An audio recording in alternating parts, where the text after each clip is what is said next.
सालों पहले टीवी में एक ऐड आता था मिरिंडा का और उसका टैगलाइन हुआ ऐसा होता था कि जोर का झटका धीरे से लगे। मार्केट में मैं हमेशा ये बात आप लोगों को कहता हूँ कि जोर का झटका जोर से लगना चाहिए और जोर से लगा भी। देखिए, हफ्ते दर हफ्ता हम लोग बहुत सुंदर तरीके से, बहुत अधिक गति से नहीं, धीर गति से हर हफ्ता हम लोग धीरे धीरे ऊपर के तरफ ही जा रहे हैं। पिछले हफ्ते से कल ख़त्म हुआ हफ्ता फ्राइडे का क्लोजिंग के हिसाब से हम लोग करीब करीब 250 पॉइंट ऊपर बंद हुए हैं। तो चलिए अगले हफ्ते का एक मार्केट व्यू ले लिया जाए।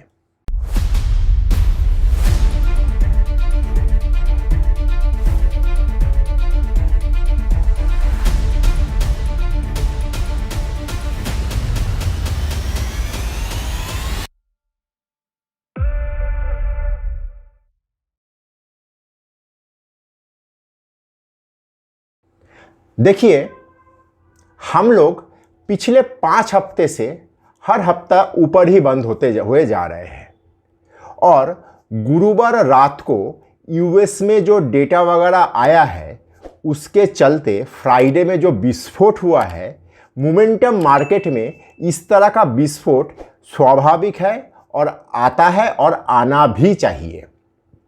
ऐसा नहीं है कि यूएस के डेटा के बूते हम लोग का सारा चीज़ हुआ, हम लोग उसके पहले से ही ऊपर के तरफ जा रहे थे।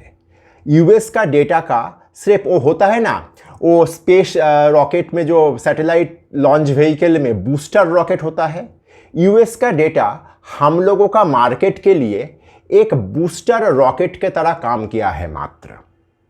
अब हम लोग जिस जगह पे पहुंच चुके हैं, यहाँ पे हम लोगों के लिए क्या होता है। देखिए, आप लोग जो मेरा दर्शक हो, इनमें से बहुत जन ऐसा भी है जो मुझसे बहुत पहले से स्टॉक मार्केट में काम कर रहे हो, जो लोग 91 और उसके बाद का सारा तेजी का साक्षी रहे हो, और ऐसा दर्शक भी है जो लोग यही महामारी के बाद स्टॉक मार्केट में प्रवेश किए हो।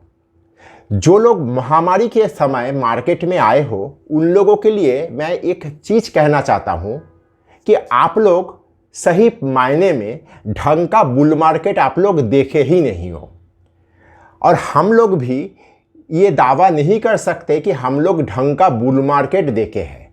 हाँ, ये सही है कि हम लोग 2003 से 2007 का बुल मार्केट का साक्षी रहे हैं। व्यक्तिगत रूप से मैं मार्केट में था, और एक अच्छा बुल मार्केट का सिम्टम क्या होता है? एक अच्छा बुल मार्केट वो होता है जहां पे कुछ वो रिले रेस जैसा होता है। अर्थात रिले रेस मतलब एक रनर अपने हाथ में बैटन लेके दूसरे रनर को बैटन ट्रांसफर कर देता है और दूसरा रनर वो बैटन को लेके अपना रन शुरू करता है। मैं ये बात क्यों कह रहा हूँ? मैं इसलिए कह रहा हूँ क्योंकि फ्राइडे का मार्केट बहुत बढ़िया बंद हुआ, लेकिन फ्राइडे का मार्केट क्या हम लोगों को कोई संकेत देके गया है? उत्तर है, अगर सही तरीके से हम लोग देखें तो फ्राइडे का मार्केट हम लोगों को बहुत कुछ संकेत देके गया है। पहला संकेत देखिए, बैंक निफ्टी 550 पॉइंट ऊपर बंद हुआ है, बहुत अच्छा है, लेकिन बैंक निफ्टी में एचडीएफसी बैंक को छोड़ के और एक्सिस और इंडसिंड बैंक को छोड़ के बाकी सारा बैंक नीचे बंद हुआ है। इसका तात्पर्य क्या है? हम लोगों को सोचना होगा, हम लोगों का इसका उत्तर ढूंढना होगा। इतना लंबा जो रैली हुआ है निफ्टी में, इसमें खास करके बैंक ही मेन भूमिका लिया है, और मार्केट का बहुत बड़ा एक दिग्गज कलकत्ता मार्केट का मुझे बहुत पहले एक बात सिखाए थे कि बेटा हमेशा याद रखना, पीएसयू बैंक जब चलता है तब आईटी नहीं चलना चाहिए, और आईटी जब चलेगा तो पीएसयू बैंक को रुकना होगा। मैं इसको थोड़ा इलाबोरेटली समझाना चाहता हूँ। पीएसयू बैंक में हम लोग एक अच्छा रैली देखे हैं, और ओवरऑल बैंक बहुत बढ़िया चला है, इतना लंबा चला है और उसी के बूते पे निफ्टी यहाँ तक पहुँचा है। अब बैंक कहीं ना कहीं थोड़ा विश्राम अगर मांगे तो गलत नहीं है। एक खिलाड़ी को आप कितना खिलाओगे, उसको रेस्ट देना आवश्यक है, और वो अगर रेस्ट में जाएगा तो किसी ना किसी को उसका जगह भरपाई करने के लिए आना होगा। तो फ्राइडे का मार्केट हम लोगों को कहीं ना कहीं ये संकेत देके गया है कि आईटी वो जगह पे कमांडिंग रोल में आने का चेष्टा कर रहा है, और आने का चेष्टा जो कर रहा है इसमें कोई खराब चीज़ भी नहीं है, क्योंकि आईटी बहुत पिटे हुए है, इतना लंबा करेक्शन फेज से गए हैं, और वो ही एकमात्र जगह है। अगर मैं निफ्टी को सोचूं, देखिए निफ्टी में तो है ही 2-3 सेक्टर और एक शेयर मतलब रिलायंस और फिनांस आईटी, ये 2-3 सेक्टर है जो आपका निफ्टी में बहुत बड़ा वजनदार खिलाड़ी आप कह सकते हो। तो अगर फिनांस मतलब बैंक सेक्टर अगर रुकता है तो आईटी ही उसके जगह लेना चाहिए या लेने का कोशिश कर सकता है, और वो सिम्टम आया भी। जैसे मान लीजिए टीसीएस हुआ, इन्फोसिस हुआ, ये सारा चीज़ फ्राइडे का मार्केट में एक अच्छा संकेत देखे गया है कि वो कमांडिंग रोल में आ रहा है। लंबा रोल होगा कि छोटा रोल होगा ये बात का बात है, लेकिन ये तो मैं उम्मीद कर ही सकता हूँ हफ्ता 10 दिन के लिए आईटी एक बड़ा भूमिका लेगा, और उसी बीच आपका बैंक थोड़ा विश्राम करके या करेक्शन करके अपने आप को तरोताज़ा कर लेगा। ऑटो मैं इसलिए नहीं कह रहा हूँ क्योंकि ऑटो ऑलरेडी करेक्शन मूव में है, ऑटो बीच में है, आईटी नीचे से शुरू कर सकता है और बैंक ऊपर में एकदम ऊपर में हाँप रहा है। तो ये सारा चीज़ सेटअप को अगर आप दिमाग में रखोगे तो आपको अगला 7-10 दिन के लिए आईटी एक आपका नज़र लगाने का जगह बन सकता है। खास करके मिड कैप आईटी को मैं यहाँ पे आप लोगों को जोर से रिकमेंड करूँगा। कोफोर्ज हुआ, पार्सिस्टेंट हुआ, माइंडट्री हुआ, ये सब चीज़ में मास्टेक हुआ, ये सब शेयर में आप लोग नज़र रखिए और इसमें तेज़ी करने का कोशिश करिए। अब आते हैं निफ्टी में हम लोगों का क्या व्यू बनता है। देखिए हम लोग फ्राइडे मतलब कल हम लोग जो क्लोजिंग किए वो है अभी तक का सबसे दूसरा बेहतरीन क्लोज। देखिए हम लोग 18,350 में हम लोग मोटा मोटी क्लोज किए हैं, 0.3 नीचे। तो ये हम लोगों का जनवरी महीने के बाद सबसे बेहतरीन क्लोज हम लोग कह सकते हैं। यहाँ पे हम लोग एक ऐसा जोन में घुस रहे हैं, ऐसा जोन मतलब 18,604 हम लोग अभी तक निफ्टी में टॉप किए थे, और उसके बाद वहाँ से करेक्ट करते हुए दोबारा जब रिबाउंड करके हम लोग 18,350 के तक पहुँचे थे, और यहाँ से हम लोग नीचे आए थे। तो ये जगह जो है ये थोड़ा सप्लाई जगह, सप्लाई जोन के तौर पे हम लोग ट्रीट कर सकते हैं, और ट्रीट करना स्वाभाविक भी है क्योंकि 18,604 नया हाई देखे थे और वहाँ से करेक्ट हुआ था। तब तो लोग बाजार गिर सकता है ये मानता ही नहीं था, ये हो सकता है ये भूल चुके थे। तो जब नीचे आया वहाँ से जब रिबाउंड हुआ तो कूद के उसमें चढ़ गए थे। तो वो लोग जो वहाँ पे फंसे हुए हैं वो लोग यहाँ पे अपना एग्जिट ढूंढेगा, क्योंकि साल भर बाद मुक्ति मिल रहा है। मुक्ति का स्वाद बहुत अच्छा होता है और वे लोग वो मुक्ति का स्वाद चखने का कोशिश कर सकता है।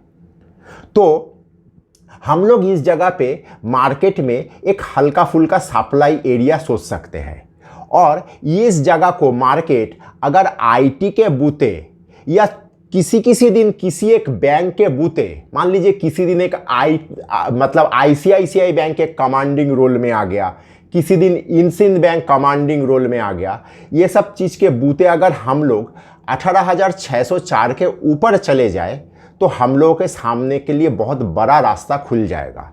तब का बाद हम लोग तब देखेंगे, लेकिन हम लोग अभी तक के लिए सेटअप को इस तरीके समझे कि हम लोगों का ऊपर में रेजिस्टेंस एरिया हुआ 18,604 और नीचे सपोर्ट एरिया हुआ 18,117। ये सपोर्ट एक ही दे रहा हूँ और रेजिस्टेंस एक ही दे रहा हूँ, इन दोनों के अंदर आप हो और इसी जगह पे हम आप लोग थोड़ा मार्केट का नाटक के साथ एडजस्ट करते हुए आप ऊपर के तरफ व्यू रखिए। दोबारा बोल रहा हूँ, हम लोग एक बहुत स्ट्रॉन्ग बुल मार्केट में हैं और हम लोग का मार्केट बहुत मोमेंटम में है और मोमेंटम मार्केट में कोई ना कोई सेक्टर आपका कमांडिंग रोल में आएगा। मैं पहले भी आप लोगों को कहा कि 2023 बैंक का या फिनांस का ईयर होने जा रहा है। इसका अर्थ ये ना समझे कि वो हमेशा चलता रहेगा, उसको भी विश्राम का आवश्यकता है और शायद बैंक हल्का फुल्का विश्राम लेने का कोशिश कर रहा है। अगर वीडियो आप यहाँ तक देख चुके हो तो कृपया लाइक और सब्सक्राइब करिए और दोस्तों के साथ शेयर करिए, क्योंकि खुशियाँ और ज्ञान बांटने से बढ़ता है। तो एक बार चार्ट में चलते हैं, चार्ट में एक बार देख लेते हैं कि एक बार निफ्टी का चार्ट किस तरह से बना है। देखिए, यह है हम लोगों का निफ्टी का चार्ट। इस निफ्टी का चार्ट में हम लोग इस लाल लाइन जो आप देख पा रहे हो, मैं यहाँ पे दो लाल लाइन पिछले हफ्ते ड्रॉ करके आप लोगों को दिखाया था। ये दोनों लाल लाइन का ऊपर वाला लाल लाइन के ऊपर हम लोग पहुँच चुके हैं और ये लाल लाइन के ऊपर हम लोग जैसे ही पहुँचे हैं तो ये लाल लाइन हम लोगों के लिए एक सपोर्ट लाइन के तौर पे बिहेव करेगा। तो ये हम लोगों के लिए सपोर्ट लाइन बन गया। ये सपोर्ट लाइन का वैल्यू क्या है? 18,117। और हम लोगों के सामने मेन जगह कहाँ कहाँ बनता है? ये जो हाई है आप ऑलरेडी इस हाई में ही क्लोज किए हो और लास्ट जो हाई है वो है 18,604। ये हाई को हम लोगों का क्रॉस करने से पहले यहाँ पे थोड़ा मार्केट थोड़ा नखरे करेगा, ऐसा मुझे लग रहा है, क्योंकि इस एरिया में बहुत लोग फंस के बैठे हुए हैं। तो उन लोगों का तरफ से मार्केट में सेल ऑफ आ सकता है और इस जगह को क्रॉस करने के बाद हम लोग एक नया जोन में चले जाएंगे। मतलब अनचार्टेड टेरिटरी, टेक्निकल का भाषा में हम लोग जो कहते हैं, हम लोग अनचार्टेड टेरिटरी में चले जाएंगे। अनचार्टेड टेरिटरी में मार्केट का प्रोजेक्शन एक दूसरे टेक्निक से किया जाता है, वो भी मैं हाथों हाथ उस वक्त आप लोगों के सामने करके दिखाऊंगा। लेकिन फिलहाल आप लोग इस बैंड के अंदर हो और इस बैंड के अंदर आप लोगों को मार्केट में थोड़ा मायूसी, मोमेंटम मार्केट में है, लेकिन इस एरिया में आप लोगों को मार्केट में थोड़ा सप्लाई का सम्मुखीन होना पड़ेगा। तो इस चार्ट को दिमाग में रखते हुए अगले हफ्ते का मार्केट में ट्रेडिंग का व्यू तैयार करिए और मिड कैप आईटी में फोकस करिए। धन्यवाद। नमस्कार, मैं विपुल और अर्थशास्त्र में आप सबका स्वागत है। अगर आप लोगों को टेक्निकल का एनालिसिस, सॉफ्टवेयर, डेटा संबंधित किसी भी जानकारी का आवश्यकता है तो आप स्क्रीन में दिए हुए इस नंबर पे हम लोगों के साथ संपर्क कर सकते हो। हम लोगों का 20 साल का अनुभवों का फ़ायदा उठाइए।